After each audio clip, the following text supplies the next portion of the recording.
పాలు తేనెలు ప్రవహించే దేశంలో ప్రవేశించడానికి నేను మోషే చెప్పినట్టుగా వస్తున్నా అనుకోవాలి. కానీ మోషే ఏంటి మమ్మల్ని తీసుకొచ్చి ఇక్కడ ఇబ్బంది పెడుతున్నావు, నీ మందిరానికి వచ్చి నీతో మేము నడిచినందుకు మాకు చాలా ఇబ్బందులు కలుగుతున్నాయి, నొసిగారు సొనిగారు, ఎన్నో చేశారు.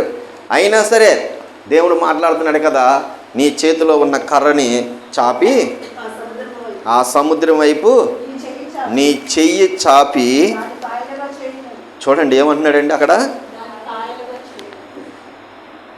సాధ్యమేనది?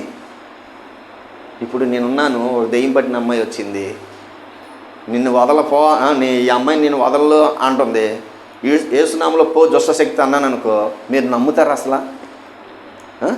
ఆమేన్, హల్లెలూయా. ఏమండి, నమ్మిన వారికి సమస్తం సాధ్యమేనంట. నమ్మకపోతే, విశ్వాసం లేకపోతే ఏమీ కూడా ఫలితం లేదు. అక్కడ ఉన్న 20 లక్షల మందిలో విశ్వాసం లేదు. ఎందుకంటే ఎదురు పెద్ద సముద్రం, వెనకాతలో పరో సైన్యం తరుగుతున్నారు. వెనక్కి చూస్తున్నారు, ఎదురు సముద్రం వైపు చూస్తున్నారు, వెనక్కి చూస్తున్నారు, ఎదురు సముద్రం వైపు చూస్తున్నారు. ఇంకా అవకాశం లేదు నాయనా, మనం చచ్చిపోతాం అనుకున్నారు మనస్సులో. హల్లెలూయా. కేకలు కూడా వేశారు, మోషే మీద సొనికారు. ఏమండి, దైవ సేవకుల మీద సొనికితే సుఖమేముంది? విశ్వాసం ఉంచాలి మనం. హల్లెలూయా. ఆయన మాట వినాలి మనం. మోషే విన్నాడు. ఎలా విన్నాడు చూడండి, 16వ వచనంలో ఏమంటున్నాడు,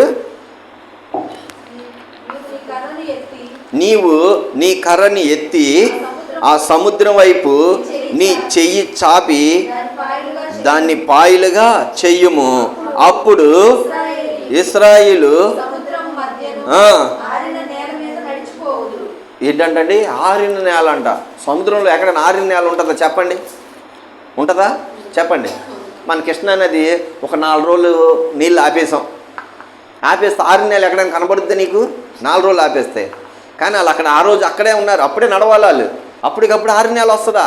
ఎలాగొస్తుందండి అసలు ఆరిన నేల అప్పటికప్పుడు? దేవుడికి సాధ్యం, దేవుడి వల్ల అవుతుంది. దేవుడికి స్తోత్రం, ఆమేన్, హల్లెలూయా. ఈరోజు అలా నమ్మే వాళ్ళు తక్కువ. ఏమండి, ఏముందలే టైంపాస్కి వస్తున్నాము అనుకునే వాళ్ళు ఎక్కువ. టైంపాస్కి వస్తే దేవుడి సన్నిధికి రావాల్సిన లేదు ఎవరు. దేనికి రావాలి? నన్ను రక్షించే దేవుడు గొప్పవాడు. ఏ సమస్య ఉన్నా, ఏ బాధ ఉన్నా, ఏ ఇబ్బంది ఉన్నా నేను నిత్య జీవం చేరాలి, దేవుడికి స్తోత్రం అనుకొని ఆయన మందిరంలో మనం అడుగు పెట్టాలి, ఆయనతో మనం నడవాలి. మోషేతో నడిచే వాళ్ళు తినటానికిను హ్యాపీగా సుఖించడానికి నడిచారు. వాస్తవం చెప్తున్నా, నేను ఉన్నదే తినటానికి సుఖించడానికి. పాలు తేనెలు దేశం అంటే అబ్బో గొప్ప దేశం అనుకొని ప్రయాణం చేశారు. ఎమ్మని అడుగు పెట్టేస్తాను అనుకున్నారు, ఎమ్మనే నడిచి వెళ్ళిపోతాం అనుకున్నారు, ఎమ్మనే మనం ప్రయాణం చేస్తాం, ఆ దేశంలోకి వెళ్ళిపోతాం, మనకి ఏ ఆటంకం ఉండదు అనుకున్నారు. కానీ వాళ్ళ విశ్వాసాన్ని కనిపెట్టడానికి అనేకమైన ఇబ్బందులు, ఇరుకులు దేవుడే మనకి కలగ చేస్తాడు. హల్లెలూయా. దేవుడే కలగ చేస్తాడు మనకి. నా జీవితంలో యేసయ్యని నమ్ముకున్నప్పుడు నాకు బాధలు, ఇబ్బందులు వచ్చినాయి. అలాగని నేను విడిచిపెట్టలేదు, ఆయనతో నడిచాను. ఏమండి, నా భార్యని ఆయన తీసుకెళ్ళిపోయాడు, అయినా సరే విడిచిపెట్టలేదు, ఆయనతో నడిచాను. హల్లెలూయా, హల్లెలూయా. ఆయనతో నడిచినప్పుడు మనకి దీవెన, ఆశీర్వాదాలు ఉంటాయి. చూడండి 21వ వచనం చూసుకుంటే, ఆ యొక్క సముద్రం అంతా ఎలాగ ఆరిందో చూద్దాం. ఏమండి, మోసే సముద్రం వైపు తన చెయ్యి చాపగా యెహోవా ఆ రాత్రి అంతయు, చూడండి, యెహోవా దేవుడు ఆ రాత్రి బలమైన తూర్పు గాలి చేత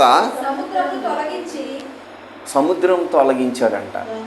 అంటే ఇప్పుడు నేను ఒక ప్లేట్లో నీళ్ళు పోసా, నా శక్తి ఎంతవరకు ఉందో చూద్దాం. ప్లేట్లో నీళ్ళు పోసి ఉఫ్ అన్న, ఎక్కడి నుంచి ఉఫ్ అంటే ఆ నీళ్ళు ఎలాగెళ్తున్నాయండి? ఒక దారి ఇలా వస్తుంది, తెలుసా మీకు? నా ఊపిరికి ఇది ప్లేట్లో నీళ్ళు ఇలాగ అంటున్నాయి. కానీ అంత గొప్ప దేవుడు ఆయన చేసిన సముద్రంని ఆయన ఏం చేయలేడు అనలేడా? చెప్పండి. ఆయన ఊపిరిలో నుంచి వచ్చే గాలికి ఏమైందంట? సముద్రం ఆరిపోయిందంట. ఆరిపోయిన నేలగా అయిపోయింది, ఆరిన నేలగా. ఎలా నడిపించాడు? అల్లే ముందు చూసుకుంటే మనం ఆరిన నేల మీద నడిపించాడని ఉంది. చూసారా? ఉఫ్ అంటేనే ఆ నీళ్ళు కొంచెం కదిలిని నా చేతిలో, అంటే ప్లేట్ కనబడుద్ది.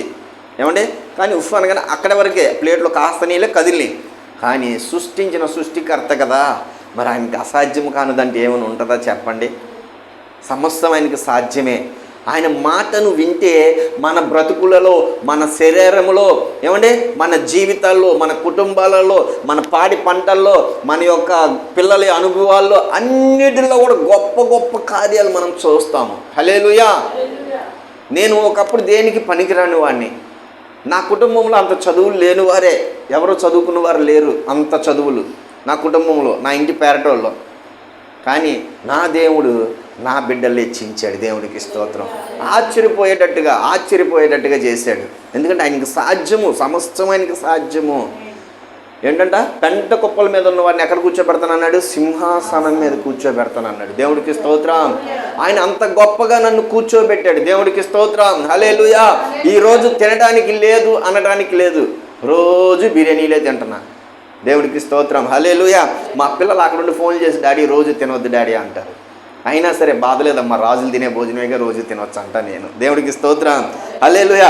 ఏంటంటే ఆరిన నేలగా తూర్పు గాలి చేత అనగా ఆయన ఉఫ్ అని ఊదగానే సముద్రం 2 పాయలు అయిపోయింది. ఇక్కడి నుంచి ఎంత దూరం అయిపోయి ఉంటుంది చెప్పండి? ఆ సముద్రం 2 పాయలు ఒక 5 కిలోమీటర్లు, 2 కిలోమీటర్లు, కిలోమీటర్ అనుకుంటున్నారా? ఇంచుమించు 2 లక్షల మంది ప్రయాణం చేయాలంటే 20 కిలోమీటర్లు ఇంచుమించు అది. హల్లెలూయా.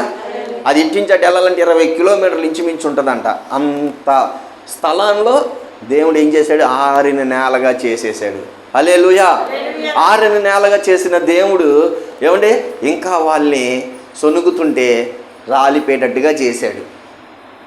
సొనిగే వాళ్ళని ఏం చేస్తాడు దేవుడు? రాలిపోయేటట్టు చేస్తాడు. సొనగకూడదు. దైవ సేవకుల మీద ఎప్పుడు సొనగకూడదు. మోషే మీద సొనిగారు, రాలిపోయారు. అంటే దేవుడి మీద సొనిగినట్టే. ఏమంటే ఎప్పుడు సొనగకూడదు. చూడండి, ఇప్పుడు ఇంకొక అధ్యాయం ఉంది. యోహాను సువార్త 11వ అధ్యాయం 39వ వచనం. యోహాను సువార్త 11:39.